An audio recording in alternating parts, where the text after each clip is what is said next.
when I go to Canada and play, there's something special about it that it brings out the best of me. Like you said, when I went to Vancouver one time to play, I ended up, champion. So Shifted. You took it down. Welcome, everybody, to DAT Poker Podcast, episode 163, February 27th, 2024. I'm your host, A. Schwartz, alongside the usual cast of characters, Roscoe P. Coltrane. Hello, boys and girls. This is a Wilson. That's not the usual drop. Terrence Chan in Kelowna, BC. Terrence, how are you? Hello. Very excited to talk about World Series Poker. Good. Yeah, we got lots to talk about in Daniel Negreanu in Las Vegas.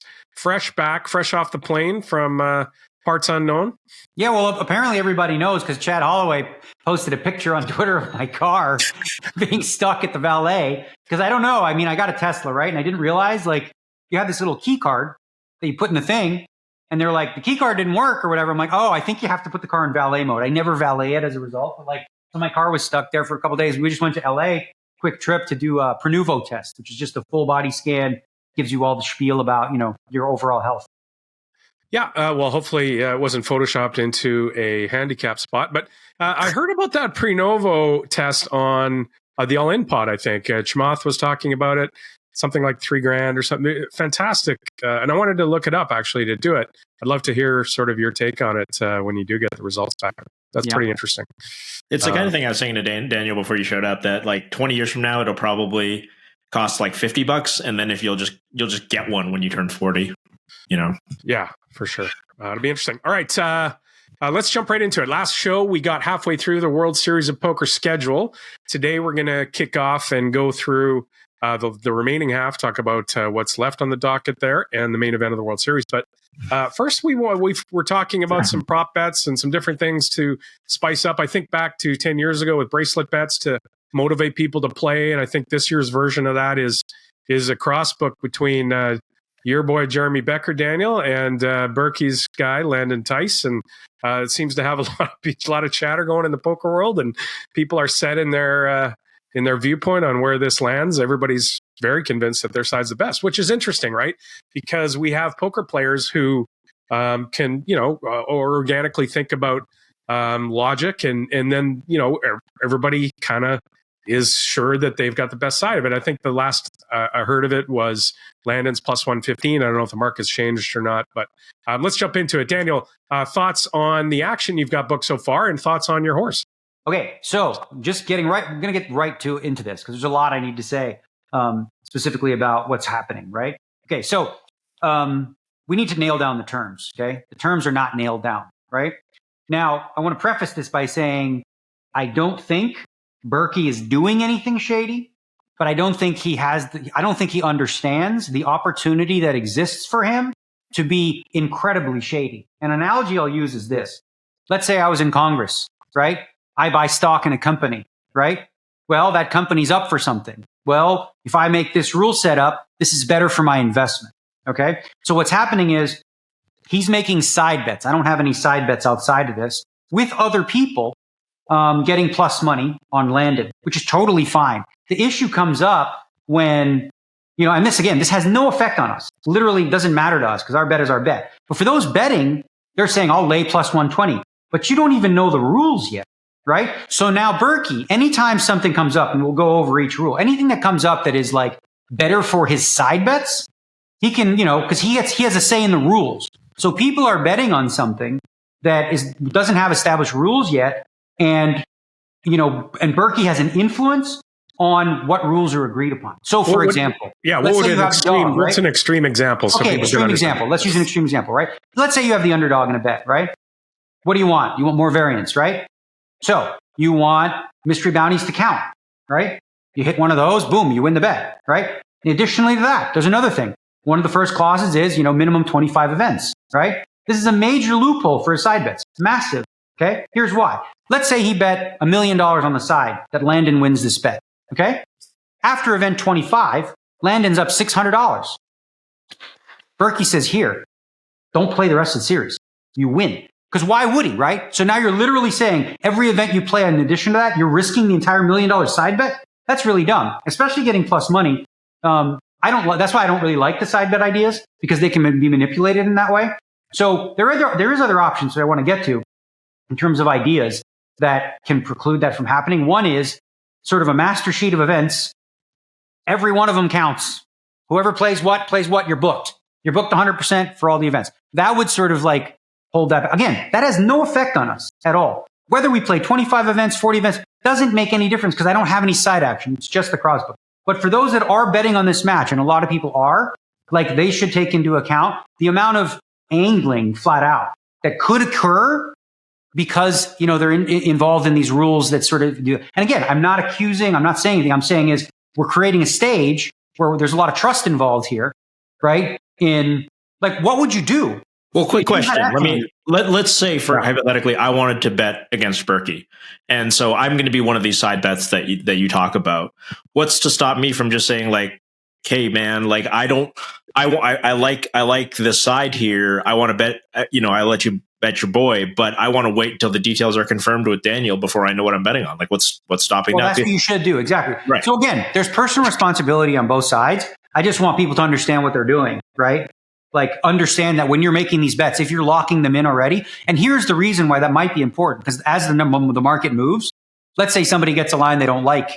Now they say they want to back out, and they should, in fairness, be allowed to back out because the line they're laying may not be good depending on the rules put forward, right? Because again, each one of these rules we're going to go over. And listen, I just threw this out there as a proposal. These aren't my demands. These are based off things they said.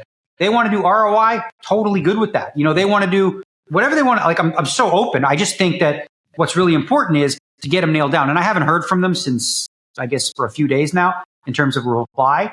But again, we just need to nail something down. You guys are texting back and forth, or are you doing this all over Twitter? They haven't responded to me since Saturday, so that's been right. But like when you're doing it, are you doing it in private, or are you putting it on Twitter? The only person I've been speaking to directly is Landon himself. Okay. You know, and I sort of put the proposal in his court and said, you know, get back to me, you know, whenever you have any ideas. And I expect a couple of things to change, whatever. You know, the process, we're totally open. But again, I just think that, you know, when you're making a bet like this and you're locking in bets, then you get to change the rules or like the perceived rules of what people think they're betting on. They should have an opportunity to back out, or at least wait, like you said, Terrence, say, okay, well, I'll bet this, but like confirmed after, you know, rules are established. Yeah. Is it important at all if either Landon or Jeremy has any of the action? No, it isn't important at all. Okay, so they are going to be motivated to play just by playing World Series Poker. I don't think that they won't. I just think it's not important. But I do think that, well, Jeremy's going to have a piece of the bet and Landon's going to have a piece of the bet. Okay. I imagine, but I don't think it's important necessarily, you know, in terms of, but you do make a good point though, in like the side bets themselves, right? So let's say Landon has a piece of Berkey side bets. Let's say that number is very big. Now he has even more incentive at the 25 event mark to go, okay, listen, we're up $300, bet's over, right? So that's kind of like an added advantage because our team, we don't have any side bets at all. So we're just going to play. We're going to play max number of events that, you know, happen during that thing with no regard to this idea of manipulating the minimum number or whatever events played. But again, they can. There's a couple other things I want to go over each one where, you know, they had some comments or had some thoughts. I listened to their podcast that, well, some of it doesn't make sense, but why don't we just do that? Why don't we go over each one of the rules? Sure. Let's go down to the rules. All right. Number one, a minimum of 25 mutually played events. Right. Pretty standard. Yeah. I mean, I don't know, because I do think like this one needs to be more clarified, even though I put it out, because like, so what happens if somebody doesn't play 25 events? Right. Like, what is, there has to be some kind of penalty. Because the idea behind this 25 minimum events was like spirit of the bet. You guys got to play at least 25 events, right? If he's buried after 24 and he just doesn't play the 25th, and the bet's washed or something. Yeah. Well, no, see, that can't be a thing, right? Because especially for our bet is just a pure crossbook. So some people are saying, well, what's to stop him after one event? You know, Becker wins the first one, you know, is up 500K, and then they don't want to play anymore. The bet doesn't count. Of course, the bet counts. You know. But the side bets that people have is predicated upon that. So that's one where I think it's really important. We come up with, and I actually added number 2, which is agreed upon arbitrators in case any disputes come up. What happens if somebody doesn't play 25? They can sort of decide.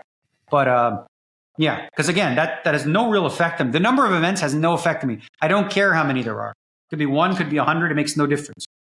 Bounty prizes do not count towards the bet, which is interesting. I get that mystery bounties wouldn't be part of it, but isn't regular bounties part of the poker tournament play? The only thing about that, which is a small thing, and again, I don't care much either way, is and you're right, it does affect strategy. The only thing is there's like, how do we count them? So with buy-ins and stuff, there is a record of like the buy-ins that you have, and there's a record of the cashes you have. The record of bounties, I don't think that's countable. And I also think, like, not to say that they would do this or we would do this, but let's say me and Terrence are buddies. Terrence has 6 bounties, right? Just gives them to me. I cash them out, and now I double cash them because, they're whatever. So it's just one area that, again, it's not a big deal. I'm more than happy to trust that neither party will do that. The only reason I put that in there was that. As far as the mystery bounties go, again, this is the perfect example. People say, well, what rules could Berkey create that would give his bet a better chance? If we're going with the market, which he's an underdog, mystery bounties is good for him, right?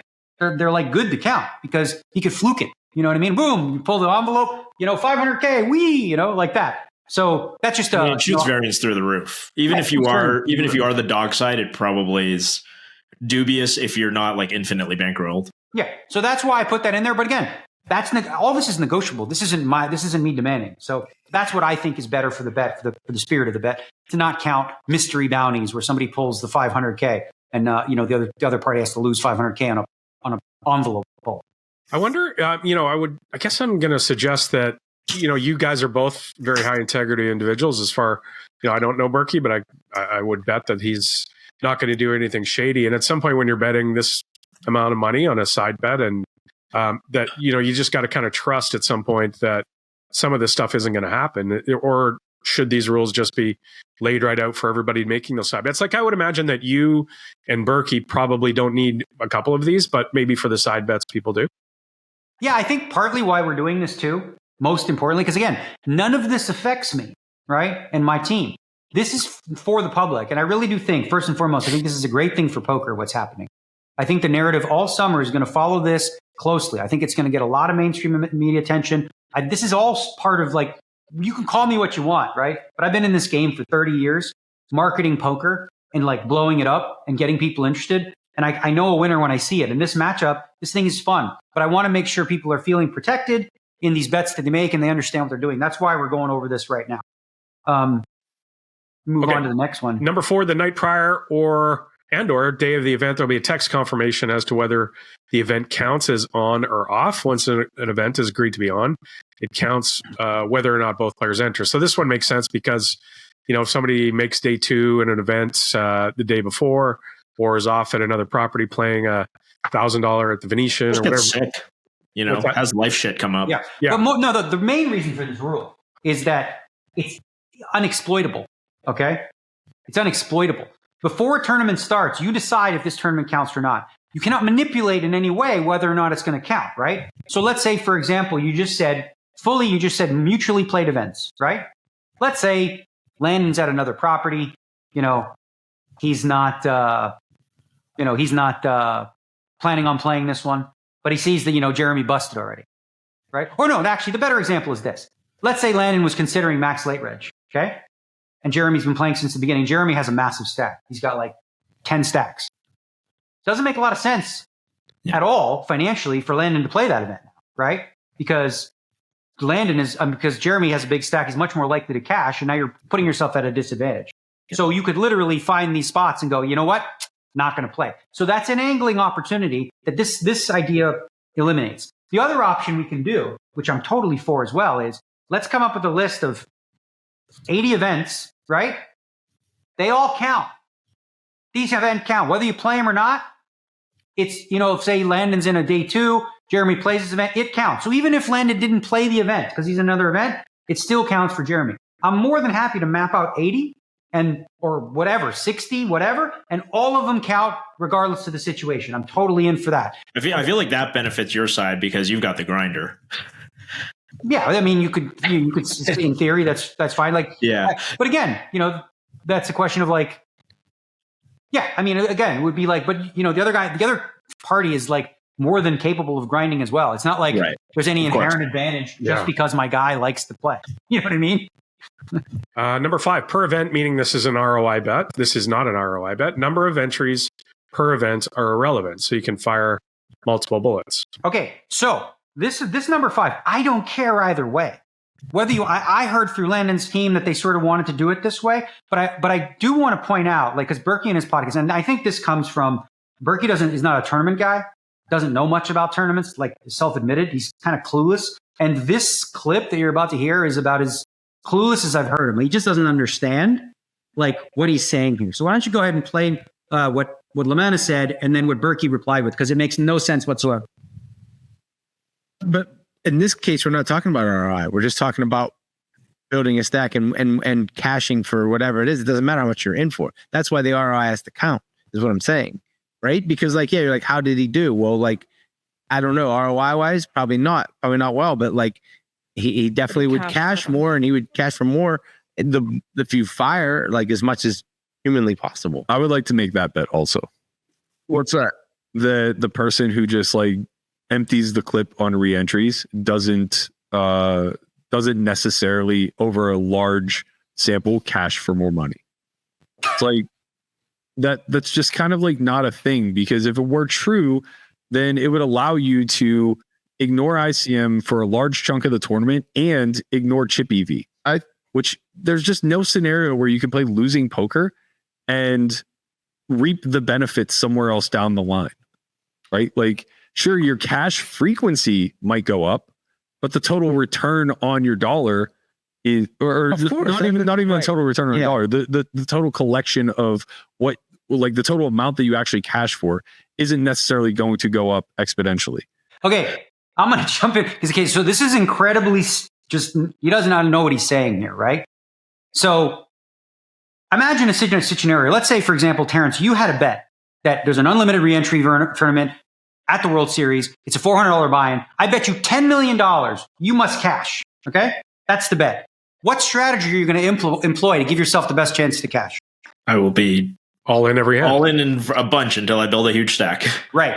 So when you don't count ROI, what Berkey doesn't understand, he said that you playing minus chip EV or minus ICM never can benefit you. That's just dumb. Look at it this way. Let's say, for example, I have a $10 million side bet on must cash.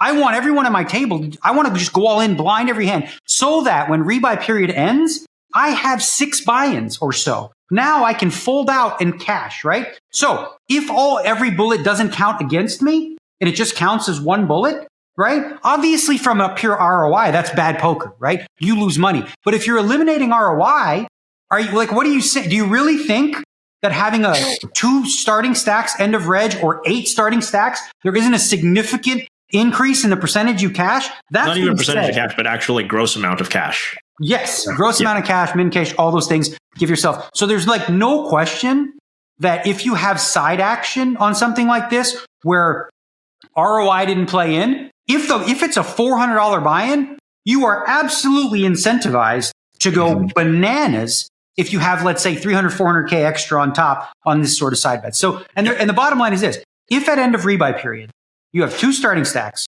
versus 4 starting stacks, you're right about one thing. It's not, you don't double your chances of cashing. It's not it doesn't fully align that way. It's not like 2x equals 10% cash, 4x is 20% cash. But it increases significantly. There's no question about that. And playing a loose, crazy, wild style increases your chances of cashing in that event, period. Yeah, I remember back 10, 15 years ago at the World Series of Poker, I think it was you and Lane it was a 1K unlimited rebuys, and you guys were just all in every hand blind. Yeah, and I cashed that event for $109,000. I spent $50K, I got 109 back. I don't know, So your ROI was 2. Your ROI is 200%. Right. Some other guy who finished like 34th and bought in once did better than you. It would be 2, however, under the terms of this bet, it would be 109. Right. Yeah. Right. Which is why I'm surprised that you put in this proposal, because it does seem against the spirit of the bet. If we're just talking about who's a better player, most people consider the better player to be the guy who profits more. So I'm surprised.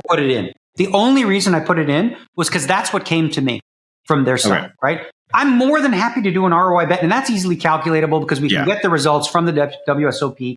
And I personally think that's a more pure bet in so many ways, right? Because now also you're not as incentivized as well to sort of game any sort of systems because every bullet you play counts, right?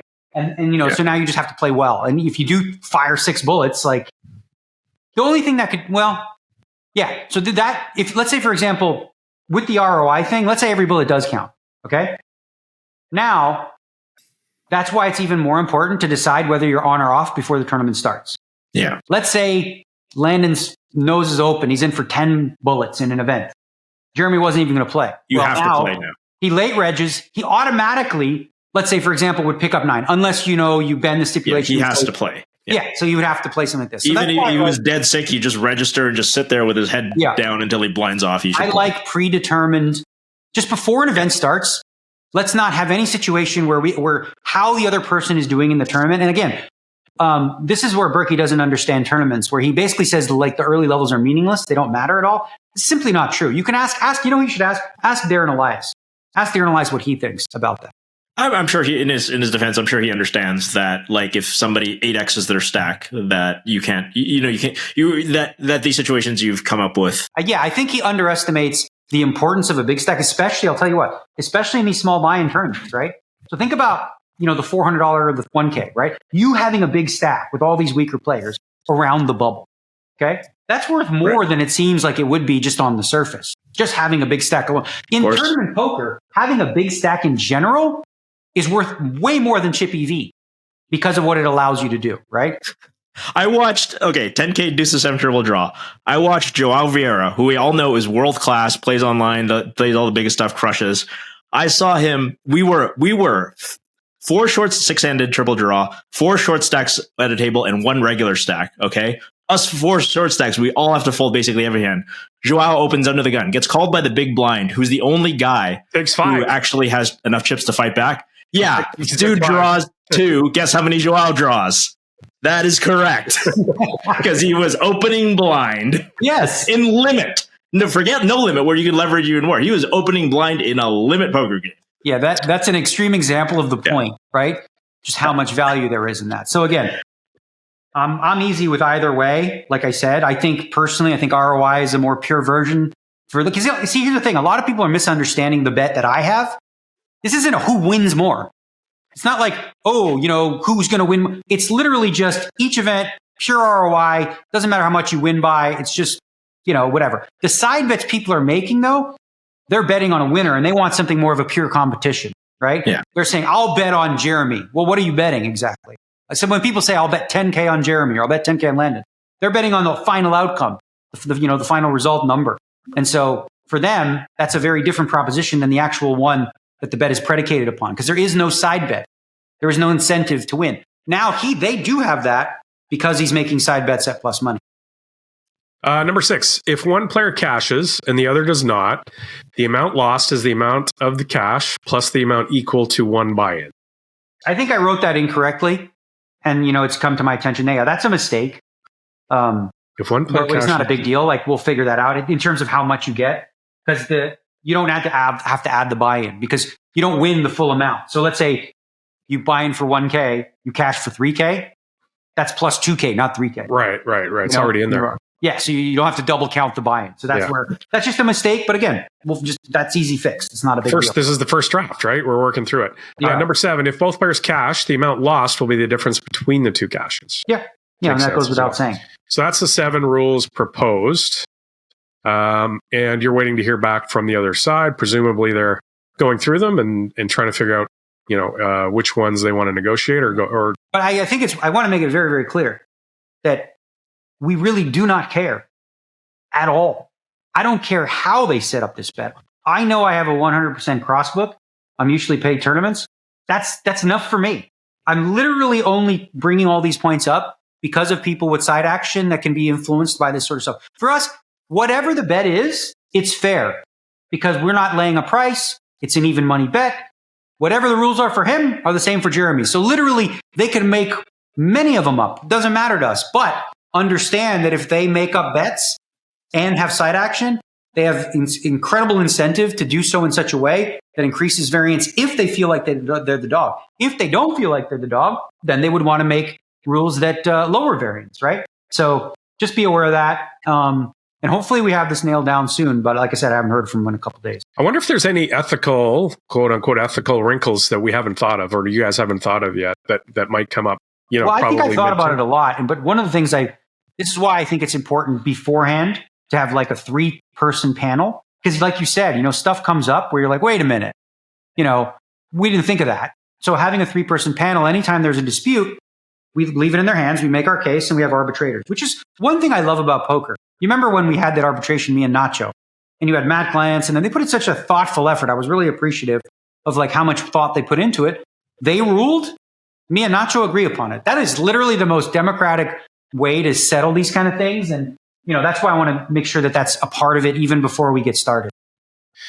One thing I was thinking of, and I don't want to blow up your spot, and I don't think I will because you probably got all the action, you're down on it. But I haven't really heard anybody talk about is the fact that, from what I can tell from afar, Jeremy is a closer. Like this guy just wins he gets the final table, he closes it out. And, Landon's obviously a very smart poker player and understands ROI and has all that down. But I wonder if he's got that sort of closer mentality that Jeremy seems to have. Again, never met him, haven't watched him honestly, but it just seems like he wins tournaments against casual players who are going to be at the World Series of Poker in this wheelhouse. But to push back, and someone made this point, he's playing $200 nightlies, right, against weaker opponents. When you get to a final table of a World Series of Poker event, that's not who you will be facing.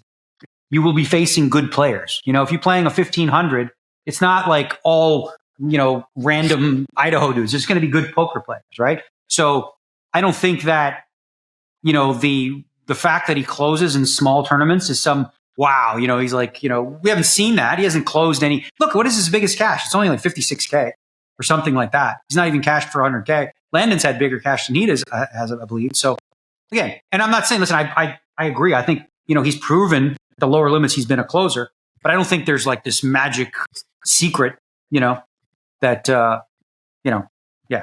That scene in Anchorman where the newscasters all end up in the parking lot all in a big brawl. It feels like this is where we're going to end up with Sulphur Y. We're gonna have the big brawl, and Terrence. I know that people want to see Daniel and Berkey, but I think Terrence, you got to take Berkey for us. I think he's a big boy. You can take him. Yeah, I don't know if Daniel. Probably no, I'm not interested in fighting. Berkey's a younger guy too, yeah. so yeah. But more on this too. So again, we talk about marketing and poker and all this kind of stuff. Like I do the vlog to promote the game of poker, right? I think it's fun. I think people get to live vicariously through me, whether they have a piece through Poker Stake or not. I think when this whole thing came up, I'm like, this is great. I feel like Don King in some way. You're like, and I think what's so unique about the bet, and we've sort of touched on this a lot, but like, just the vastly different backgrounds these two guys have. They're both young guns who haven't made it yet. They're both on the come up, and they're both doing it very different ways, right? So now you think about, okay, one guy's, doing it very solver related. One guy's doing it old school street, right? For me, I do think there's another benefit to poker as a whole of Jeremy winning. And it's the idea that like, the intimidation factor of becoming successful at poker today, right? We've created this narrative within, the only way to do it is to spend 15 hours a day cramming solves, right? Okay. I'm sure, if you play online poker, that's probably, but is the dream dead? Is the dream dead for the average casual guy who just gets a feel, learns like the Bryn Kennys and the Jesse Lonuses and the other worlds who just kind of like figure it out through watching, can they succeed? Because I do think that it's a little bit more romantic. It's a little bit more relatable. And I think like for the growth of poker, for people coming into the game, seeing that, listen, okay, no question, learning solvers, all that's going to help you, but not necessary. You can also be successful by being observant and soaking it in just by playing. Yeah, and I think the other thing too is taking a guy who plays smaller stakes and bankrolling him like you guys are, and throwing him to the wild up in the big 16. That's like the Rocky thing, right? Yeah, because I'm a Rocky fan, so I love Rocky. I saw it's kind of cute. Landon has like a baby Drago or young Drago, because like in Rocky 4, Rocky fights Drago's the machine. He's the science, the machine, the steroids, the whole thing, working on machines, and Rocky's in there just grinding it out, chopping wood and stuff like that. But even before that, when you think of how Rocky's story started, right? Rocky's like a low limit bum, if you will. He's not going anywhere. The champion of the world says, I'm going to give this guy a title shot, give him his opportunity. And that's kind of where Jeremy is. And I really appreciated Jeremy's tweet, because somebody was saying, like, we're using these kids for a dick measuring contest, which is like, you think either of these kids don't love every minute of this and want to be a part of it? And Jeremy sort of says, he's like, you mean having an opportunity to be staked by my poker hero and play any tournament that I want and have added pressure, which I fucking welcome because I've been an athlete my whole life? Like, this is a big stage and a huge opportunity for them. Good for Landon, good for this kid, because whatever happens, listen, there are beneficial opportunities to be the center of attention. Like, we're giving them both a chance to sort of increase their brand image within the poker community in a way that everyone has like vested interest. I really think it's going to be a great story. I'm super excited to get it nailed down because, again, I think that's really important going forward. I know some people are making big side bets. I go, whoa, make sure you know what you're betting before, like, the rules aren't done yet. Like, we got to, still. But Jeremy and I need to buy a computer before he gets his profile too high. People argued. He's like, that's bullshit. Jeremy has a computer. What do you think a cell phone is? I'm like, okay, he has a cell phone. I'm saying he doesn't own an actual laptop. It's fucking rare. How many people do you know don't have any sort of laptop or desktop computer? I don't know very many his age. That's for damn sure. He really reminds me. He's just like, so the thing about Jeremy that is interesting, he kind of is a combination of like humble and respectful and kind, but also confident as fuck. Right? You sort of love that. Like, he's more of a like laid back, kind of chill. All he loves to do is play. That's it. All this guy does all he wants to do is play. So our strategy, he'll be working out. Landon will be working out, drinking green juices, studying solves, meditate for an hour. My guy's going to roll out of bed, grab a sausage McMuffin, right? And a Coke. And he's just going to go play poker because that's what he does. You know what I mean? He loves to be in it. And I think it's going to be such a fun matchup. And it isn't about the money at this point for me. I think it's really an opportunity to sort of, really market the game in a positive way. And I think it benefits both of them. I think it benefits everybody involved, frankly. It's a cool story we're creating. And I can't wait to get the ball rolling. Yeah. All right. Again, like I said, we ended off last show at event 50, the 10K Raz Championship. So before we move on here, I just want to quickly bring up structures. And I know there's a lot of talk around structures. And Daniel, I think you had some influence and I'm sure input from a lot of people, Kessler, throughout the poker community to look at the structures and see if there can be any fine tuning. And maybe talk a little bit about your thoughts on that. Okay, one important thing that we're going to fix, because it ended up becoming sort of a debacle every day. We love the idea that, you buy like these 10Ks, right? You can reg day 2. It's fantastic. Many people took this option, right? Many people skip day 1, they buy in, start of day 2. Here's the issue with that. Let's say you restart at 1 p.m., okay? 30 people are registering for the event. So this 1 p.m. restart does not happen at 1 p.m.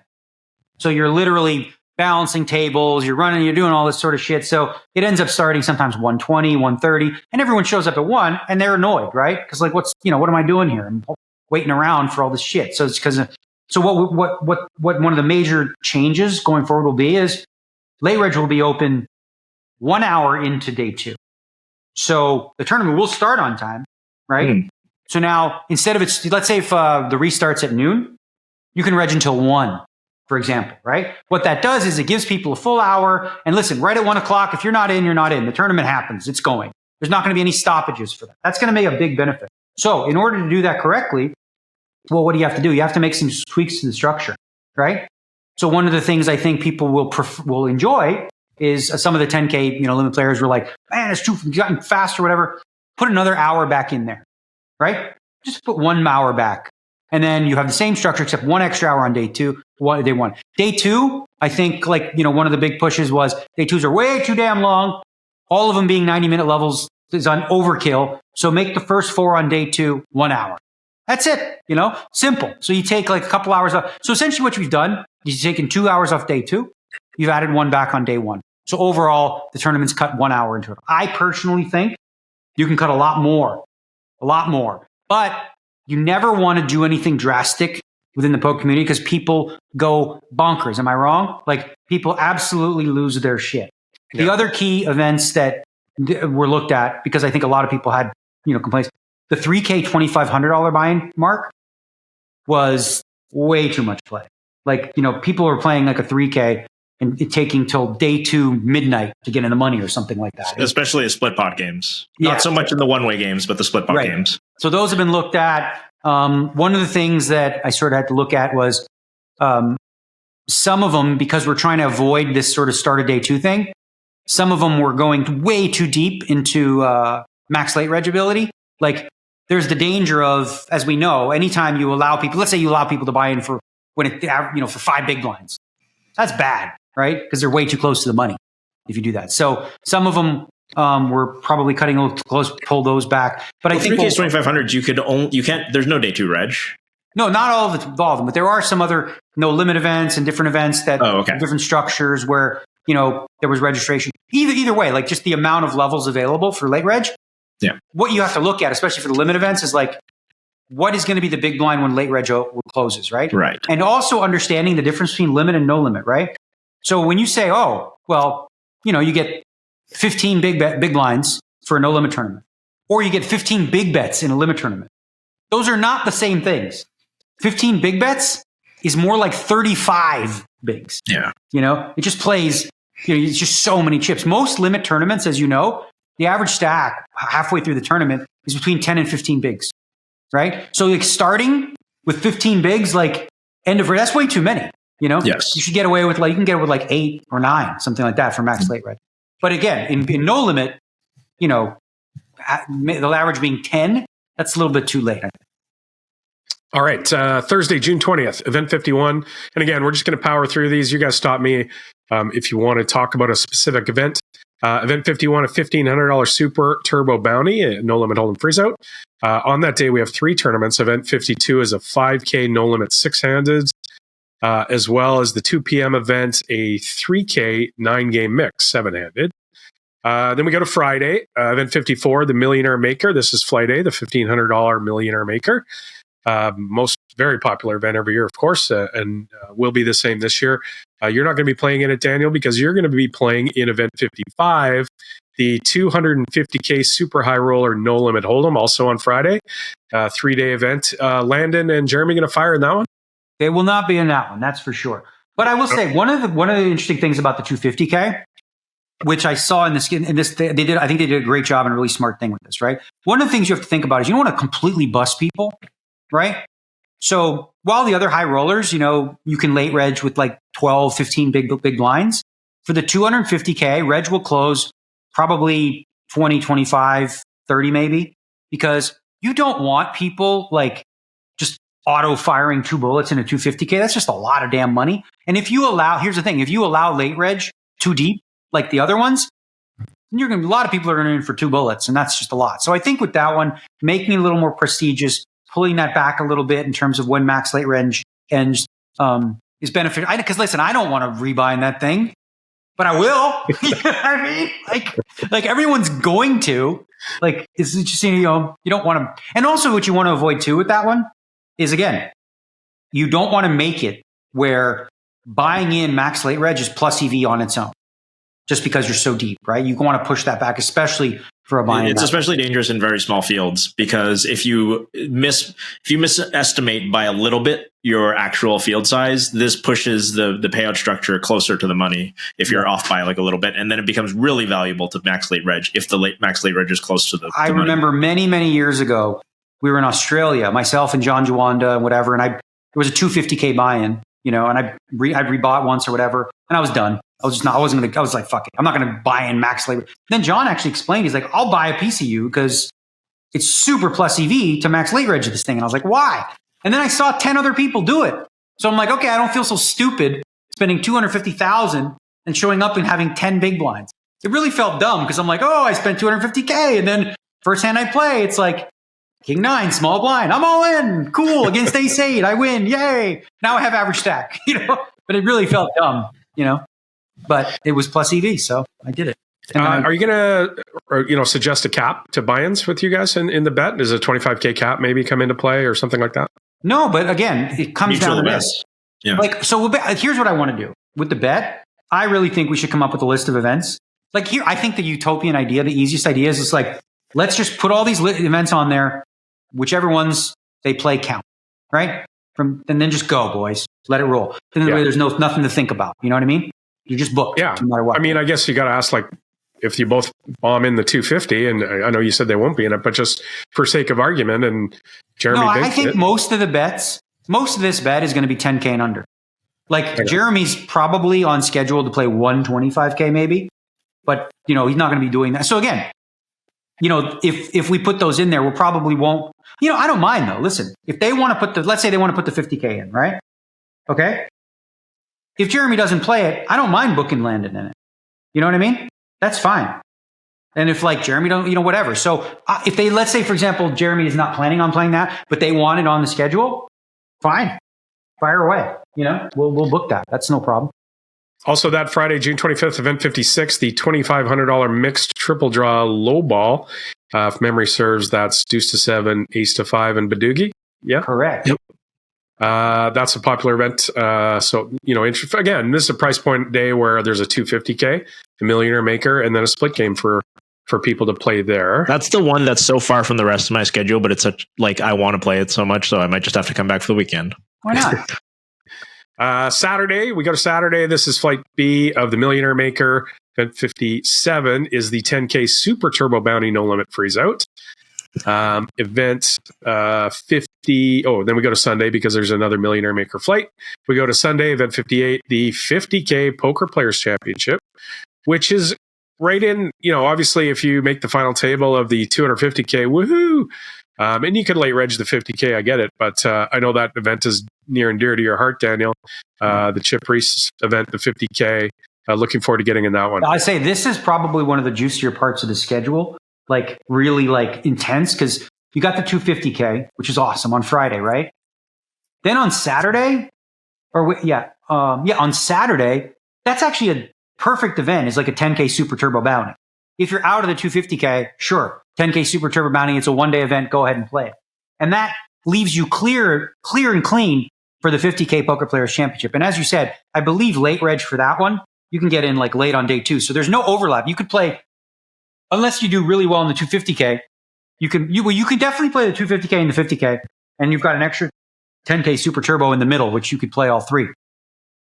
I'd be so curious. I want to be curious about what your mind state would be like. Let's say you played the 250K, you went super deep. Let's say final table, final 3, whatever like that.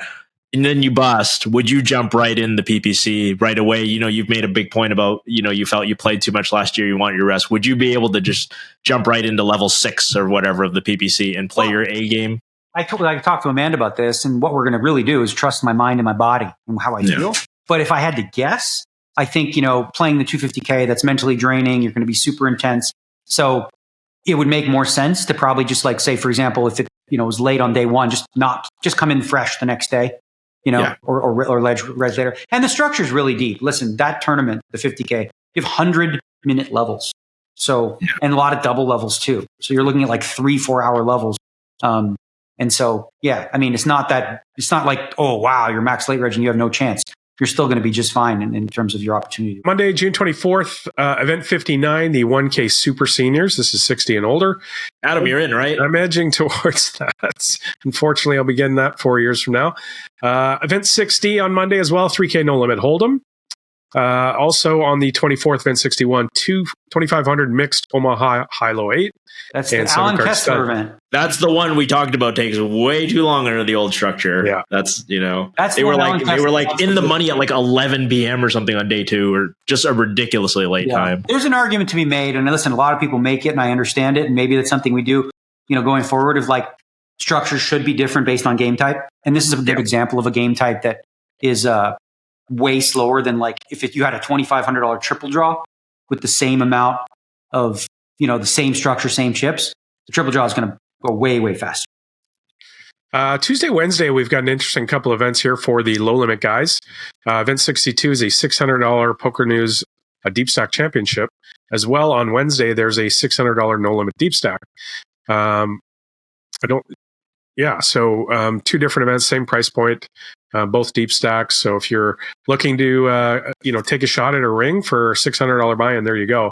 Also on Tuesday, event 63, $1,500 no limit Deuce to 7 Lowball draw, the most fun game in poker you can find. This is, I mean, if you don't like this game, I don't know what's wrong with you. You're not. Yeah, it's a good game to teach people. Like I always tell no limit guys, let's say no limit hold'em players who are like, oh man, I don't know any other games. I'm like, this one's good for you, right? Yeah. It's just no limit poker, and so like, does he have it? Doesn't he have it? Learning the fundamentals of like what to keep, what to draw to, what hands to start with. It's pretty easy. Like Jennifer Harmon many years ago never played the game.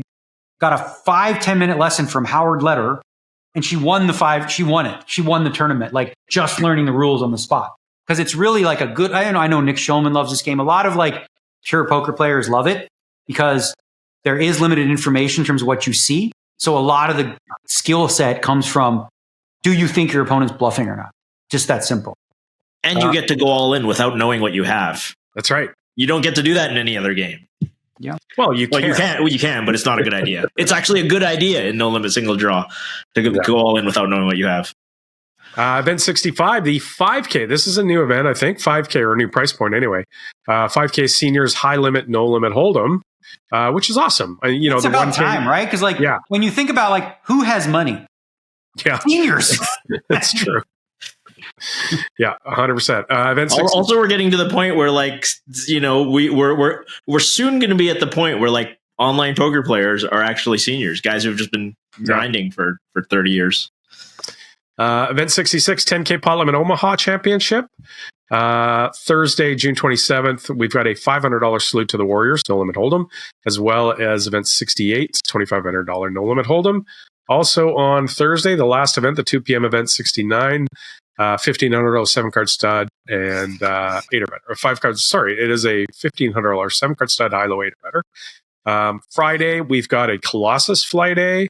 We've got a 10K ladies no limit hold'em championship. Mm-hmm. That's 1K if you're a female and 10K if you're endowed. It's kind of funny that we have to do that, isn't it? Like to keep dudes out. Yeah, it's dumb. I mean, but it's Nevada. I mean, it's Nevada. A lot of blame. It's not actually anything else. Right. But I mean, it's cool that they found a way to do it. Right. Yeah. No, it's clever. I thought it was the most clever solution. Yeah. Yeah. I mean, the other option was like you could have like a 1K ladies event, but then also the same day you could have a $7 trillion buy-in men's event. Like that's legal.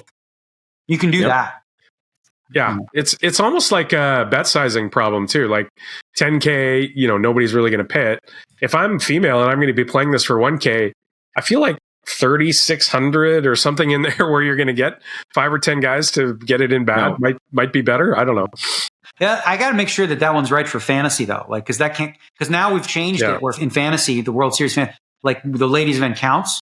So we're going to make sure it counts as a 1K, not a 10K. Because that's a big difference in points. Friday, June 28th, event 72, 10K, no limit, Deuce to 7, lowball draw championship. Ton of fun game, as we said. Yeah. Kind of cool in consistent fashion, as we've seen throughout the schedule. You talked about the 10K Deuce, and then a few days before was the 1,500. So throughout the entire schedule, whatever game type you like, you'll have a 1,500, a couple days off, and then you have the 10K. The winner of the $1,500 likely going to roll it up and jump in the 10K, I'm sure. Saturday, June 29th, event 79, $400 Colossus Flight B. Event 73, 25K High Roller Pot Limit Omaha. Always fun to watch. That's my wheelhouse. Well, the buy-in isn't my wheelhouse, but the game is. Event 70, that's Flight C of the $400 Colossus. Event 74 on Sunday, the 10K 7-card stud high-low 8 or better. Daniel, you'll be in that for sure. Maybe. There's nothing. I don't know. Because I'm definitely going to play the PLO. Yeah. Event 75, the 1K tag team, No Limit Hold'em, is back. Me and Jeremy Becker. Yeah, I was just going to ask that. Gee, I wonder who will be playing one orbit and who will be playing the rest. Actually, what a weird day for it. Because, so here's the thing, right? For me, because everyone always asks me to play the tag team. I'm like, all right, I got the PLO, the 25K. I got the 10K stud 8. Then you got the 1K tag team. So if I'm not in the, if I'm not in the 10K stud 8 or I'm not in the 25K, then you have a 10K mystery bounty. Like, I'm going to be in that. So the 1K just doesn't really fit. But the cool part about it is, well, I don't know if it's cool. It's kind of stupid to me. But I could just play one orbit and let Jeremy play the rest.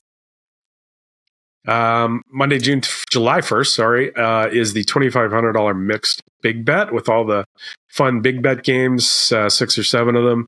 One more thing, sorry, before we go on. One thing they should do to make the tag team more pure, right?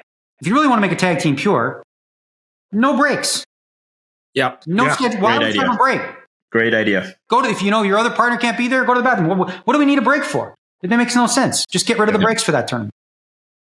Event 78, 1K mini main event. Event 79, the 50K high roller PLO. Event 80, Independence Day celebration. This is July 3rd, the day before Independence Day. No limit hold'em, but there's also one on the 4th, obviously. And then Wednesday, that's also Wednesday, July 3rd, but that is the 10K main event, Flight A, Wednesday, July 3rd.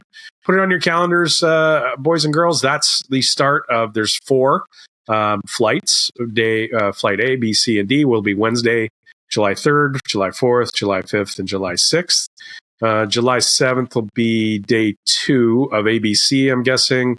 And July 8th will be day 2 of D, because D always gets the most entrants. And before we move on here, last year we, of course, set the record, 10,047 entrants to the main event freeze out. Obviously, corresponding record prize pool as well, taken down by Dan Wyman, of course. And, we're a few months out.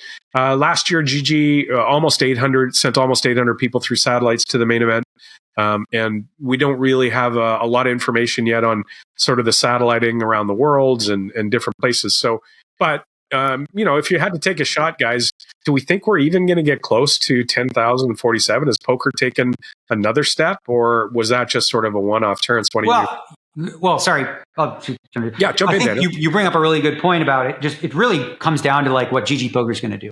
And as you've seen, like GG Poker is like more than willing to put a big number of people in. They're also more than willing to do some crazy promos. One of those just wrapped up, which is the GG Poker Overlay Edition, which they've done every year, like the last 3 years, which is a $150 buy-in, $10 million guarantee. The 2 years prior, they combined to have an overlay of $1.5 million. I believe this year, like another 750,000. So I said it in a video and it's true. If you are an online player, this is the highest value tournament to play. It's almost like even Ross could be plus EV in this thing. Like, I don't know for sure, but I think like there's enough dead money in it that like it might even be worth putting Ross in. I don't know. Wow.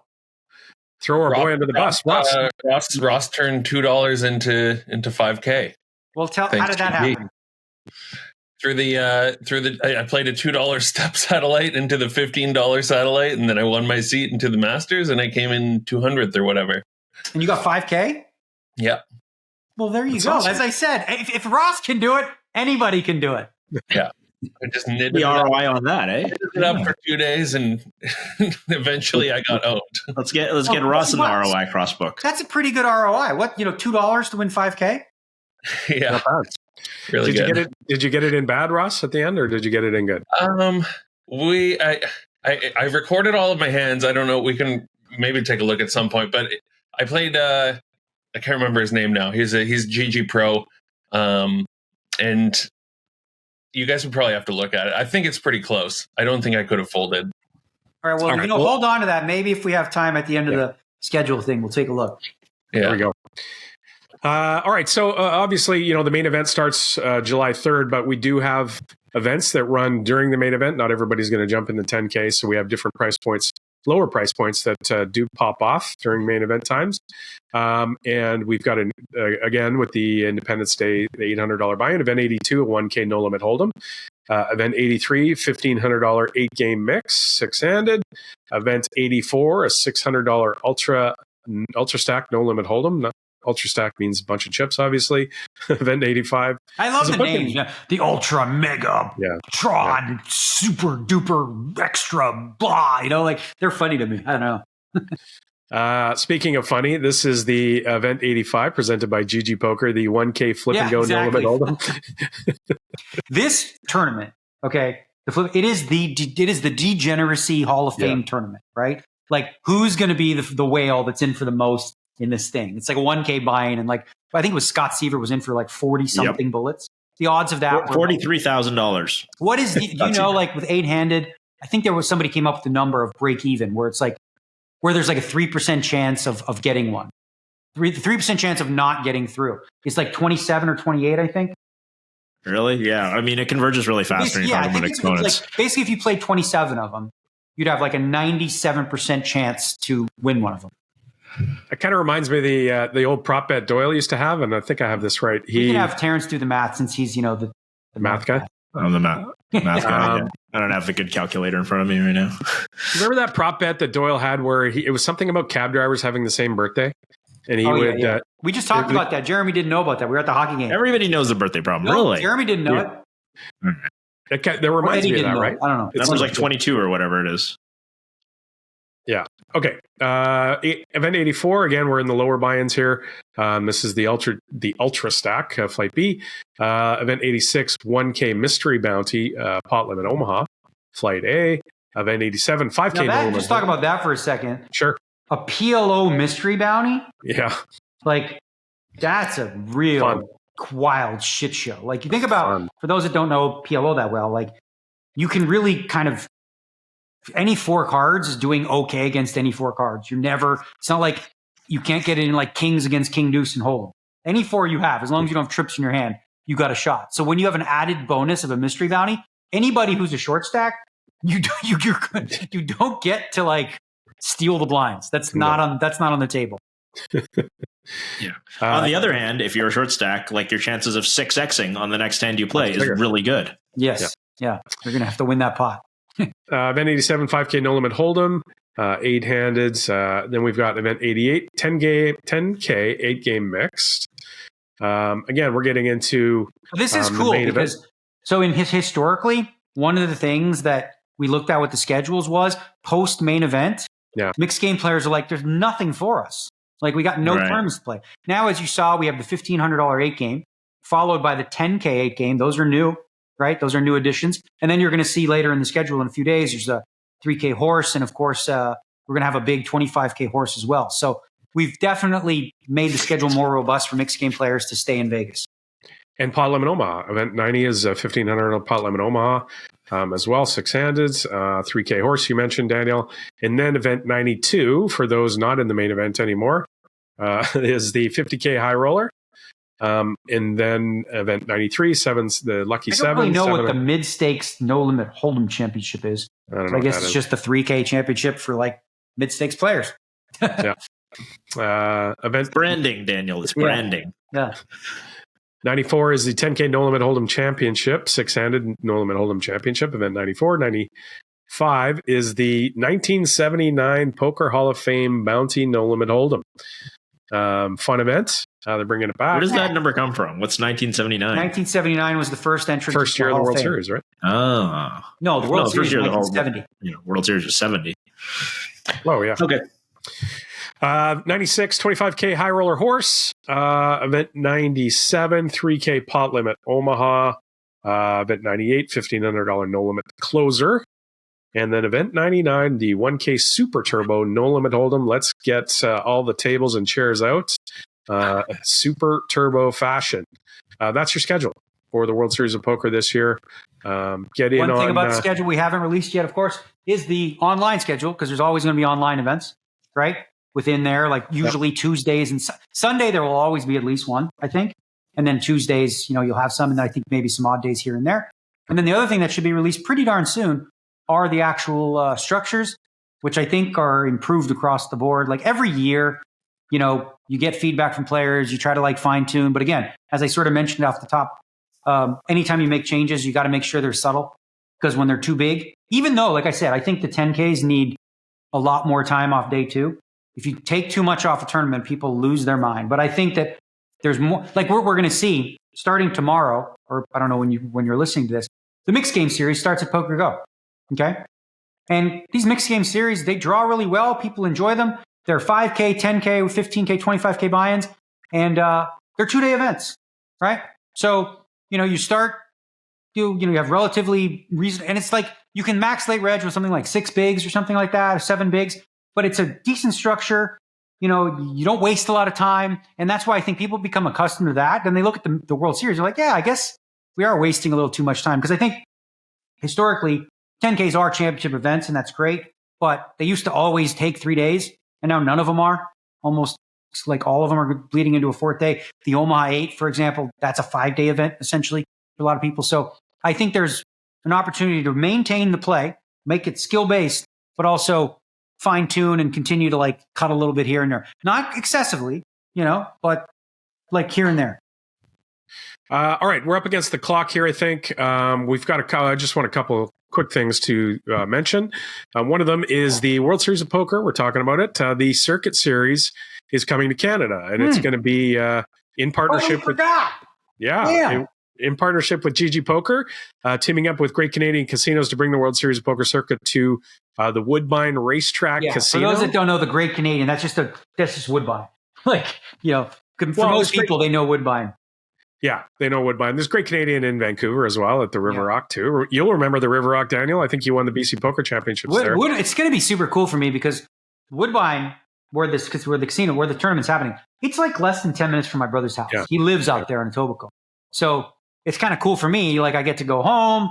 I plan on it is what it is, but like there's a PLO series happening in Vegas at the same time. And I'm going to miss like a 25K and a couple other big ones. But I think it's more important to support this. I am from Toronto, a good old Toronto boy. There is a lot of nostalgia. I do have a lot of friends that some of you guys may remember. Mike Lee will be out there. We got, Zvi. I got a whole bunch of Toronto guys I played with 30 years ago that'll be fun to sort of catch up on. And I'll tell you what, I'm going to try really hard to win it. Like I'm actually going to show up right on time and I'm going to grind my ass off. I really want to, when I go to Canada and play, there's something special about it that it brings out the best of me. Like you said, when I went to Vancouver one time to play, I ended up, champion. You shipped it and you took it down. All right. The schedule is going to be out soon. I know it's kind of coming up March 21st, a bit. There wasn't a lot of and notice. I can tell you they'll probably be in line with what you typically see at circuit events. So you'll see $200, $300, $500 buy-ins. You've got the 2K main event. There will be a $3,500 high roller, which has a $850K guarantee. I believe that the 2K has a $2 million guarantee prize pool. So it's worth playing. All right. Lastly, quick shout out to old OG Barney Boatman, Hendon Mob guy. Yeah. Took down EPT Paris. Inspiration. Like I think I tweeted, it's an inspiration for a guy in his mid 50s like me out there back on the grind to see somebody like Barney take down that tournament and still mixing it up and I think he had one of the best lines. He's so witty. I think he's one of the more witty poker players in the world. He had one of the best lines. The guy's like, "How do you call there for your tournament life? How do you call there for your tournament life? You crazy?" He's like, "Well, because it's my tournament night life, not my actual life." Right? It's like it's such a snarky comeback to a guy who's obviously tilted to come back with that line. But I thought it was great. I think it's great when you see a guy like Barney. He's I think he's officially the oldest winner, on that tour. And he's not a guy who is a solver guy. He did an interview, he did a post game where he's like, it's funny because he was in computer programming and all that stuff. And he's like, I got out of that to play poker. I don't want to go back to all that. So he's not like in the streets doing that. But it's a testament to, and I think this will hold true. Like, again, solvers are important. It's important to learn strategy however you want to, but it's not the be all end all only way to do so. Barney Boatman, proof of that, took on all the wizards. Took home a main event championship. Fantastic. Congrats from all of us. And thanks to everybody out there for tuning in to listen to us rant and rave about all things World Series of Poker. Thanks to you guys for getting together, and we will talk to you soon. Peace.